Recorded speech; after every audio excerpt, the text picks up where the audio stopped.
Greetings, humans. I'm Andy. And I'm George. And this is Kufus. And welcome back to the Windmill Full of Corpses. Right. So this is a live version of this song, and we have heard the original before. And what I can tell you about it is that it's gonna take a leap at us very slowly and atmospherically. Right, so this is Leap of Faith off of Metanoia album by Persefone, which I am wearing. And I am not wearing because I'm wearing Lingua Ignota, which was the follow-up and is actually a step up. And it's an atmospheric track, it's an instrumental track, and this is a live version from their show with ONCA, which is on that poster, in their home town, in their home country of Andorra. And it's the second single from the release of the live DVD, which is already out. And we're gonna listen to it. Are you ready? No. Oh yeah, we were there.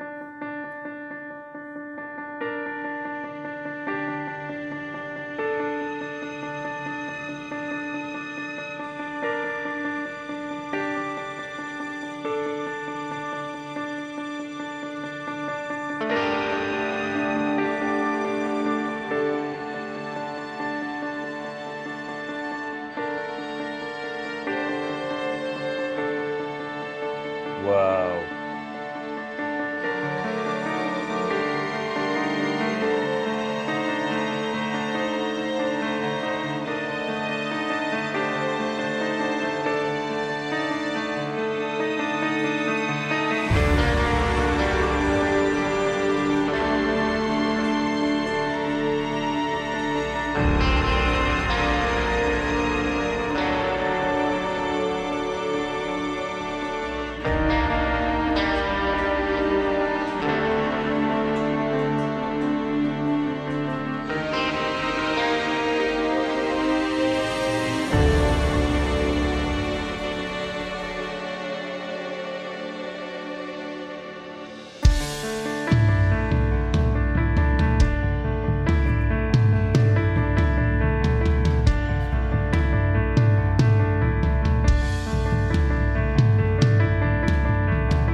Dude, nobody does immersion like Persefone. Not even Irreversible Mechanism, and they have an album called Immersion.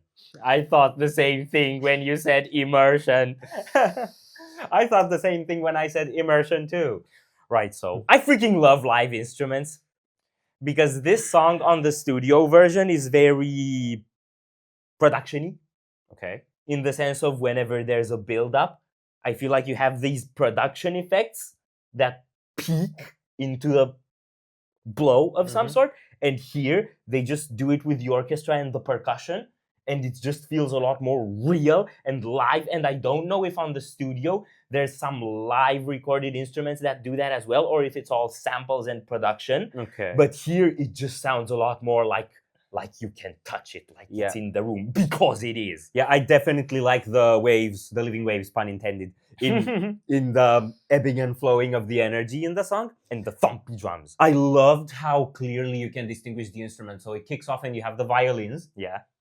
And then the cellos, and you can tell those apart. Like the cellos keep some longer droning lines as the violins move a bit faster. And then the guitar comes with these chords. Yeah. And the guitar comes in. And you have the piano at the same time, and you can see them each come in, and you can hear all four of them distinguished apart so clearly. So the production quality in this is freaking great to get the orchestra balanced in with the metal instruments so well. Yeah. I also feel like doing an atmospheric song like this is a great way to still make it prog and complex, but have it be a lot less bamboozly. Because I'm picking up on all the weird rhythm changes and stuff, but it's nowhere near as throwing you off as on their fast songs. Yeah. So I think this is a great one to introduce people to them if they want something chill. Probably, yes. And this sort of immersive atmosphere is like it permeates a lot of their songs, even their heavier songs. Like Stillness is Timeless is a great example. That song would not be anywhere near what it is if it didn't have this very like calm, serene atmosphere beneath the chaos or alternating with the chaos, right? Yeah. So it's really cool that they keep these sort of interludes in their albums, and it's a great change of pace for this type of show. And I love that Persefone can do this where they have really, really, really high intensity shows, and then they put in one of these songs in the set list. That is the song on the album that most bands would skip. And they don't only do that in a show like this with an orchestra. They do that regularly on shows, right? Yeah. And it always works. So that's I don't know that I can think of a single other band that can pull that off, where you actually play your interludes and atmospheric songs live. Yeah, but it helps the show. Yeah, but that's also because their energetic songs are so freaking bombastic and adrenaline driven that if they were to just batter you with that all along, you'd get out of their show dead. I mean, that's the case for deathcore bands too, but if deathcore bands tried to do something like this in the middle of the set, it would just be cringe. Yeah, because they have the core kids and hardcore kids that want to crowd kill in the audience, and you can't crowd kill to atmosphere. Yeah. So this is definitely next level. I also want to commend Danny for knowing what to do as a singer when you don't have any singing to do. I noticed that about 2/3 into the song, both him and Mo went, ah. And I think that's kind of it. Yeah, that's the vocals in the song.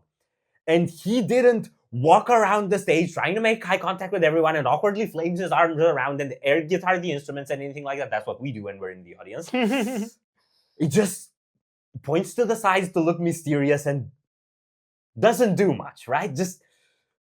I love it when vocalists know when it's their time to shine and when to take a back seat. And he's very balanced in the way he does these things on stage. You know why he's so comfortable just staying on stage and looking fabulous? Because he looks fabulous. No bald spot. And no bald spot, yes. And to the degree to which he might have a bald spot, which I don't know, he's on stage and higher up than the crowd, so they're not going to see it anyway. And there are people in the audience with bigger bald spots than he has. Don't call me out like that. I shall not tilt my head forward. There are also people in the band with bigger bald spots than he has. Those aren't spots anymore. And it's voluntary. It's like when Kun from Epica decided to be bald on purpose. Yeah, it might have been a you can fire me, I quit sort of thing, just saying. You can fire me, I quit? Yep. Also, I have one last thing to say. They're the bros. Are we done here? Yeah, I wish we hadn't done what we've just done. But yes, we're done here. So if you enjoyed this reaction, we'd greatly appreciate the likes and shares. And if you want to see more, don't forget to subscribe with bells. Thank you very much for stopping by. We hope you enjoyed your stay, and we'd love to see you back at the Windmill very soon. Corpse is out.